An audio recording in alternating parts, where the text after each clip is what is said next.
balik lagi video vacation. Hari ini kita bakal sharing dan ngobrol bareng tentang penyakit pada kuda yang cukup jadi perhatian dan bahkan masuk ke dalam daftar OAI sebagai penyakit strategis di negara yang mempunyai populasi kuda yang cukup banyak. Nama penyakitnya adalah African Horse Sickness. Nah, kalau di Indonesia sendiri, penyakit ini memang belum dilaporkan terjadi. Itulah kenapa pada tahun 2018 kemarin Indonesia terpilih sebagai penyelenggara Asian Games ke-18. Ternyata di balik itu ada keterkaitan dengan penentuan zona bebas penyakit yang ditetapkan oleh OAI terkait dengan adanya olahraga balap kuda internasional yang menjadi rangkaian dalam Asian Games ini. Nah, sebagai antisipasi nih masuknya AHS ke Indonesia, kita sebagai dokter hewan tentunya harus mempelajari lebih lanjut nih terkait HAS ini.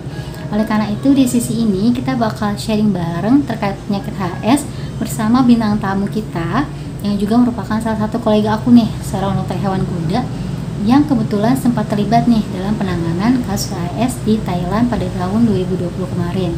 Seperti yang kita tahu ya, pada tahun lalu itu Thailand mengkonfirmasi kasus HAS pertama setelah sekian lama hingga akhirnya OAI itu menangguhkan status bebas HAS di Thailand. Oke. Nah, jadi nanti kita bakal bahas terkait etiologi dan manifestasi klinis dari penyakit HAS ini bersama dengan Dr. Shannon. Mungkin langsung aja kali ya. Pertama aku bakal sapa dulu nih Dr. Shannon. Halo Dr. Shannon. Halo juga Dr. Saras. Apa kabar? Wah, baik nih dok. Kalau Dr. Shannon sendiri gimana nih kabarnya? Sekarang masih di Thailand kah? Atau mungkin sudah balik ke Indonesia ya dok ya? Wah, alhamdulillah. Saya juga kabarnya baik. Kemarin nih saya sudah pulang ke Indonesia. Oh, udah di Indonesia ya rupanya ya. Berarti baru balik dong ya. Oke deh, mungkin untuk mengawali obrolan kita, sesi sharing kita hari ini mungkin bisa dimulai dulu nih dari cerita Dr. Shannon. Gimana sih pengalamannya pas bertugas di Thailand kemarin dok? Cukup menegangkan ya, soalnya kan saya juga baru pertama kali nanganin kasus AHS itu. Jadi kayak kemarin tuh pengalaman pertama banget lah pokoknya. Wah, menarik nih pengalaman pertama Dr. Shannon berarti ya dok ya. Oke, gini dok, mungkin kalau misalnya kita membahas tentang penyakit gitu ya, kita kan harus tahu dulu terkait dengan etiologi penyakit tersebut. Nah, untuk kasus AHS ini, karakteristik penyakitnya itu seperti apa sih dok kira-kira? Karena kan kalau misalnya di Indonesia sendiri kan memang belum pernah terjadi gitu ya. Jadi mungkin Dr. Shannon bisa memberikan gambaran ke kita semua dokter hewan di Indonesia terkait penyakit HAS ini. Untuk karakteristiknya, jadi penyakit HAS ini tuh termasuk salah satu penyakit arbovirus yang sangat penting dan bersifat fatal pada kuda. Dan bahkan dapat menyebabkan kematiannya tuh sampai 90%. Kalau penularannya itu lewat vektor dan penyebarannya itu sangat cepat ya kalau misalnya kita lihat-lihat tuh. Dan juga kalau misalnya kita ngomongin dampak, tentu saja dampaknya tuh sangat besar, maupun dari segi kesehatan masyarakatnya, terus dari segi sosial ekonominya, terutama bagi perdagangan internasional kuda dan produknya gitu. Wah, persentase mortalitasnya cukup tinggi dok ya, bahkan sampai 90% tadi dokter sampaikan. Nah, untuk spesies rentannya nih dok, apakah memang hanya kuda saja ataukah bisa rentan juga terhadap bangsa equine yang lainnya dok? Nah, iya betul. Jadi kan penyakit AHS ini kan disebabkan oleh virus yang biasa kita sebut sebagai virus AHS.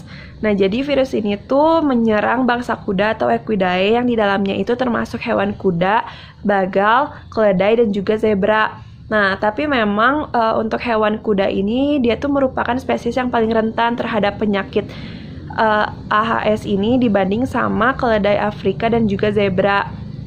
Untuk hewan zebra sendiri, seperti yang kita tahu, dia kan merupakan induk semang reservoir dari penyakit ini ya.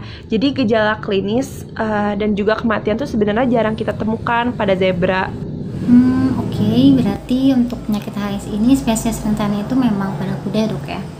Oke, ini dok, terkait mungkin karakteristik virusnya nih dok, kira-kira seperti apa sih ciri khas atau karakteristik dari virus HAS ini?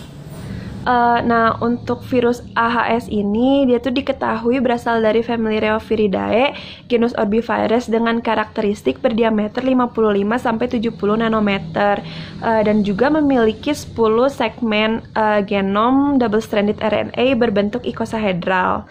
Selain itu, virus ini dia tuh bersifatnya tidak beramplop, sehingga dia itu tahan terhadap pelarut lemak dan juga alkohol. Selain itu, dia juga tahan terhadap panas. Nah, diketahui bahwa virus ini tuh dia memiliki 9 serotipe, yang beberapa di antaranya dia tuh dapat bereaksi silang, seperti serotipe 1 dan 2, 3 dan 7, tipe 5 dan 8, dan juga serotipe 6 dan 9. Nah, untuk penyebarannya virus AHS ini yang serotipe 1 hingga 8 itu lebih dominan di Afrika. Sedangkan untuk yang serotipe 9 biasanya terjadinya itu di luar daerah Afrika. Lalu virion dari virus AHS ini tuh dia memiliki 7 protein virus, dan VP6 itu merupakan protein virus yang terdapat di seluruh serotipe virus AHS. Begitu kali ya, Dok? Iya, virusnya itu memang cukup kompleks berarti ya, Dok ya. Makanya tidak heran angka mortalitas pada kuda ini cukup tinggi gitu ya, Dok ya.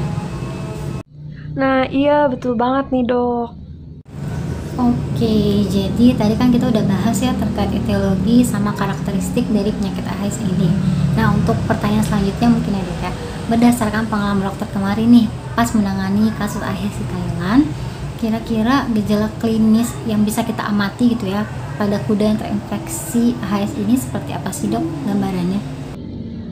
Gejala pulmonum akut ini biasanya ditandai dengan terjadinya edema interlobular dan juga hidroperikardium. Kuda biasanya mengalami demam 40 sampai 40,5 derajat Celcius selama 1 sampai 2 hari, yang kemudian diikuti dengan dyspnea, batuk spasmodik, dan juga lubang hidungnya yang melebar. Tingkat respirasi kuda juga meningkat, bisa mencapai 60 atau bahkan hingga 75 nafas per menitnya. Kuda dengan gejala ini tuh biasanya ditemukan dalam keadaan berdiri dengan kakinya yang terbuka, lalu kepalanya yang tertarik ke depan. Biasanya juga kuda seluruh badannya itu berkeringat sangat banyak dan juga sampai mengeluarkan cairan berbusa dari lubang hidungnya. Lalu nggak lama, paling juga 1 minggu itu kuda dapat mengalami kematian akibat anoreksia, gagal jantung, ataupun keduanya. Tapi bisa juga kematian ini terjadi beberapa jam setelah tanda-tanda klinis pertama muncul, karena kuda ini tuh tenggelam dalam cairan serosanya sendiri gitu, seperti yang tadi saya bilang. Nah, kalau untuk gejala kardiak atau yang bersifat subakutnya ini, kuda mengalami demam 39 sampai 41 derajat Celcius selama 3 sampai 6 hari, yang diikuti dengan adanya edema fossa supraorbital. Lalu daerah kelopak matanya juga dapat mengalami kebengkakan yang dapat menyebar sampai ke jaringan wajah, leher, dada, dan juga daerah bahu. Serta kesandung lamur juga bisa sampai ke sana gitu pembengkakannya. Lalu kematian, kalau untuk yang gejala ini, kematian ini terjadi sekitar 1 minggu, atau bahkan kematian ini bisa didahului karena kudanya ini mengalami kolik gitu. Oke, tadi dari sekian banyak gejala klinis yang bisa kita amati gitu ya, Dok ya. Kira-kira ada nggak sih, Dok, gejala khas gitu yang hanya muncul ketika kuda itu terinfeksi AHS ini gitu? Gejala khas tuh sepertinya tidak ada ya, karena kebanyakan hewan tuh tidak menimbulkan gejala yang bisa dibilang khas banget gitu, kecuali paling yang hewan itu mengalami demam mencapai 40,5 derajat Celcius itu sih. Terus waktu kemarin menangani kasus di Thailand itu tuh saya tidak mengira kalau itu tuh penyakit AHS, karena gejalanya itu sangat mirip sama banyak penyakit-penyakit kayak seperti penyakit antraks, equine encephalosis, equine viral arteritis, equine infectious anemia, trypanosomosis gitu, kayak dan bahkan tuh masih banyak penyakit lainnya tuh yang bisa dibilang tuh serupa gitu diagnosisnya. Itu juga kemarin dilakukan pemeriksaan laboratorium gitu untuk bisa kita tahu pasti kalau itu tuh penyakit AHS gitu pada kuda-kuda di sana. Makanya menurut saya pengambilan sampel dan juga pengiriman sampel itu penting sih di sini untuk diagnosis penyakit AHS. Mungkin itu sih yang perlu anak-anak kedokteran hewan zaman sekarang tahu gitu dan bisa diingat dengan baik gitu. Wah, lengkap banget nih ya penjelasan Dr. Shannon tadi terkait dengan etiologi dan gejala klinis dari penyakit AHS ini.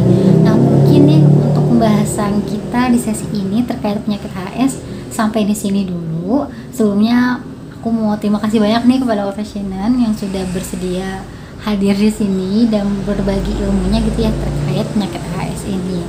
Dan semoga untuk teman-teman semua yang mendengarkan video ini bisa mendapatkan wawasan lagi terkait penyakit AHS ini sebagai bekal kita sebagai dokter hewan khususnya terkait etiologi dan manifestasi dari penyakit AHS ini gitu ya.